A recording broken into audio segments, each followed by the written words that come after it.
तो फाइनली दोस्तों एमआईएम की 4 सीटों पर जो है ना वो ऑफ़िशियली जीत हो चुकी है। हालाँकि अगर आप इलेक्शन कमीशन ऑफ इंडिया के वेबसाइट पर जाएँगे तो वहाँ पर अभी आपको ऑफ़िशियली नहीं नज़र आएगा। लेकिन इन चारों का जो है जहाँ पर काउंटिंग हो रहा है वहाँ के जो सेंटर है वहाँ से इनका ऑफ़िशियल जीत का जो घोषणा है वो हो चुका है। वो 4 कौन-कौन है पहले वो देख लेते हैं और कुछ आगे अभी भी बढ़त बना कर रखे हुए हैं और टक्कर का जो मुकाबला चल रहा है उनके बारे में भी बातें करेंगे। लेकिन सबसे पहले हम बात कर लेते हैं जीत किन-किन की हुई है। सबसे पहले हम बात कर लेते हैं अख्तर उल इमान साहब की। उनकी फ़िलहाल जीत हो गई है, उतने वोटों से नहीं जीते जितने वोटों से पिछले बार जीते थे, लेकिन जीत तो जीत होती है, एक तरफ़ा जीत हुई है ये भी कह सकते हैं। लेकिन रिकॉर्ड मतों से जीत जो है, जो जैसा कि लोग एक्सपेक्ट कर रहे थे, जो उम्मीद कर रहे थे, वो फ़िलहाल जो है नहीं हुआ है। ख़ैर एक बड़ी जीत हुई है उनको और इसके अलावा आपको मैं बता दूँ कि कोचा धमन से जो है वहाँ से भी 23,000 के आसपास वोटों से जो है वहाँ पर भी सरवर आलम की जीत हुई है।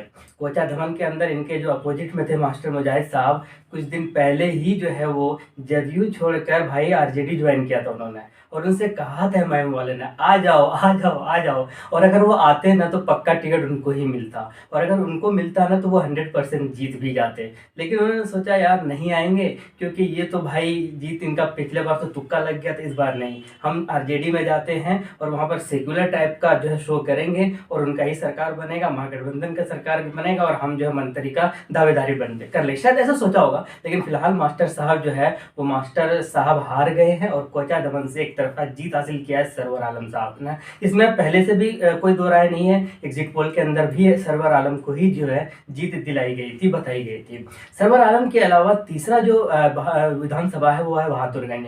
बहादुरगंज विधानसभा के अंदर भले ही तौसीफ आलम की एक बड़ी जीत ना हो, लेकिन जीत तो जीत होती है और एक बार फिर से जीत हुई है उनकी वहाँ पर। पिछले बार भी एमआईएम की जीत हुई थी और बहादुरगंज से फिलहाल एमआईएम की जीत हो चुकी है, तौसीफ आलम की जीत हो चुकी है। आधिकारिक घोषणा ईसीआई पर नहीं है, लेकिन काउंटिंग सेंटर पर जो है इसका घोषणा हो चुका है। तो बहादुरगंज से भी एमआईएम की जीत हो चुकी है और इसके अलावा एक और उम्मीदवार जिनका नाम है भाई मुखिया मुर्शिद साहब, लोग उनके ऊपर डाउट कर रहे थे, सही मायने में लोग उनके ऊपर डाउट कर रहे थे, उनके ऊपर लोग एलिगेशंस लगा रहे थे। खैर इल्ज़ाम और एलिगेशन अलग है, मैं ये नहीं कह रहा वो सही है गलत है, लेकिन फिलहाल जो है उनकी जीत हो चुकी है और एमआईएम को एक बार फिर से जो कि हार्ट के अंदर जो है जीत दिलाया इन्होंने। और अगर उम्मीदवारों की अगर बात की जाए तो पहले बार भी जीता था, यानी कि वहाँ से जो शहनवाज साहब थे आरजेडी से आए तो उस वक्त भी एमआईएम की पार्टी से चुनाव लड़ा था, उनकी जीत हुई थी पिछले बार और इस बार जो है इनको टिकट मिला मुर्शिद आलम को और इन्होंने साबित किया, अख्तर उल इमान ने साबित किया कि मेरे ऊपर जो टिकट बांटने के एलिगेशन लगाए ना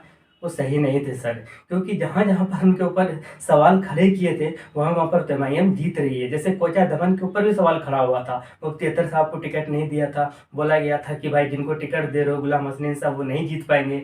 फिलहाल तो वो बढ़त बनाकर रखे हुए हैं, कुछ ही राउंड बाकी है, 3-4 राउंड बाकी है। अब देखते हैं कि वो 3-4 राउंड के अंदर, क्योंकि बढ़त कुछ ज़्यादा नहीं है, कम मार्जिन का है, 3000 के आसपास का मार्जिन है उन्होंने जो बढ़त बनाकर रखा हुआ है 3400 के आसपास। तो उम्मीद यही करेंगे शायद एमआईएम वाले कि जो है ये बढ़त कंटिन्यू रहे, चाहे कम ही वोटों से जीते लेकिन जीत हो ठाकुरगंज के अंदर। और वही हाल जो कि हाट के बारे में बात कर दी, जो कि हाट के अंदर तो खैर बड़ी जीत है और 12-15 हज़ार वोट जो है वो कम नहीं होते हैं दोस्त। तो इतने सारे वोटों से जीत हुई है मुखिया मुर्शिद की, तो ये कम नहीं है, एक ज़बरदस्त जीत मानी जा रही है। तो कुल मिलाकर एमआईएम की फिलहाल बिहार के अंदर 4 सीट पर तो ऑफिशियली जीत हो चुकी है, यानी कि 2 सीट पर अभी और आगे है। बैसी के अंदर एमआईएम लीड कर रही है, मैं आपको बता दूं शुरू से लीड कर रही है और शायद जब तक आपके पास ये वीडियो पहुंचे तब तक शायद बैसी से जीत भी जाए और जब जीत जाएंगे तो हम आप तक एक बार फिर से जरूर हाजिर होंगे और आपको जरूर बताएंगे। तो बैसी से बढ़त बनाकर रखा हुआ है, ठाकुरगंज से बढ़त बनाकर रखा हुआ है, बाकी 4 सीट पर जीत है।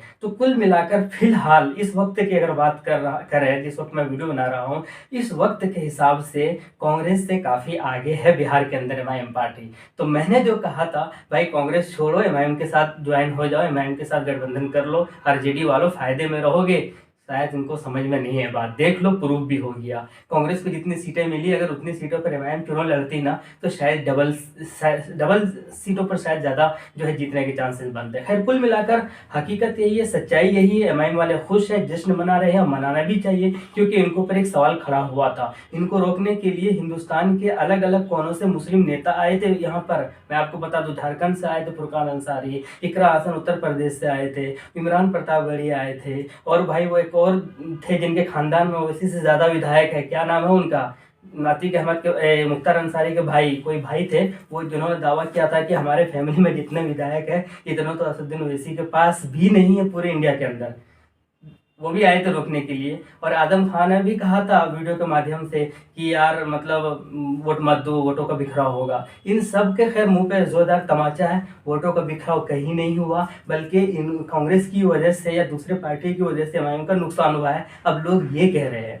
तो कुल मिलाकर 4 सीट पर जीत हुई है। बहादुरगंज उनमें से एक है, अमोर उनमें से एक है, जोकीहाट उनमें से एक है, और आपका जो है कोचा धमन उनमें से एक है। ठाकुरगंज पे बढ़त बनाया हुआ है, बैसी पे बढ़त बनाया हुआ है। लेकिन मैं आपको एक और बात बता देता हूँ। जिस वक्त एमआईएम सारे सीटों पर पीछे चल रही थी ना, तो उस वक्त सबसे आगे जो लीड कर रहे थे वो थे हमारे आदिल हसन साहब, यूथ प्रेसिडेंट है बिहार के। भले ही उनकी लगभग हार हो चुकी है और बहुत ही क्लोज है हार के, यानी कि बहुत सारे वोटों से वो पीछे है, लेकिन कुल मिलाकर उस वक्त वो आगे थे। उस वक्त इकलौता एमआईएम के चेहरों पर मुस्कुराहट देने वाले इकलौता इंसान थे, क्योंकि सब कोई जो है सब पीछे रहे थे। शुरुआत में 2-3 राउंड में आदिल हसन साहब काफ़ी आगे नज़र आ रहे थे, हालांकि बाद में वो पीछे हो गए। वो भी सीट टक्कर का माना जा रहा था, लेकिन फिलहाल काफ़ी ज़्यादा वोटों से वो पीछे चल रहे थे वहाँ पर और हार रहे हैं वहाँ पर। तो कुल मिलाकर एक अच्छा पैगाम कह सकते हैं, एक अच्छा क़यादत के नाम पर असदुद्दीन ओवैसी का मेहनत जो है कहीं ना कहीं रंग लाई है। और मज़े की बात एक और है भाई, अख्तरुल ईमान साहब को हराने वाले वो कहाँ गए जिन्होंने कहा था कि अगर यहाँ जलील मस्तान जो है नहीं जीतेंगे, अगर हार जाएंगे तो हम पार्टी को अलविदा कह देंगे। किन्होंने कहा था वो? इसने कहा था, याद दिलाइए, वो है आपके पप्पू यादव। उनसे पूछिए, उनको मैसेज कीजिए, उनको देखिए बेचारे को कुछ हो ना जाए। मतलब पॉलिटिक्स छोड़ने वाली बात है यार, ये जबान का बात है ना भाई। अब उनको मैसेज याद दिलाइए, उनके चाहने वालों को भी, और याद दिलाइए जलील मस्तान साहब को भी। अख्तरुल ईमान ने काम किया था नो डाउट, और इसकी काम के बेस पर उनको मिलना था मौका, वो मिला है। मैंने भी कहा कि कोई भी एमएलए हो, विधायक हो, जिनको एक बार मौका मिल गया है, अगर वो काम कर दिया तो उसको वापस मौका मिलना चाहिए। अगर उन्होंने काम नहीं किया तो उनको हटा देना चाहिए। ये जनता का पावर है, ये जनता के हक में होना चाहिए ऐसे।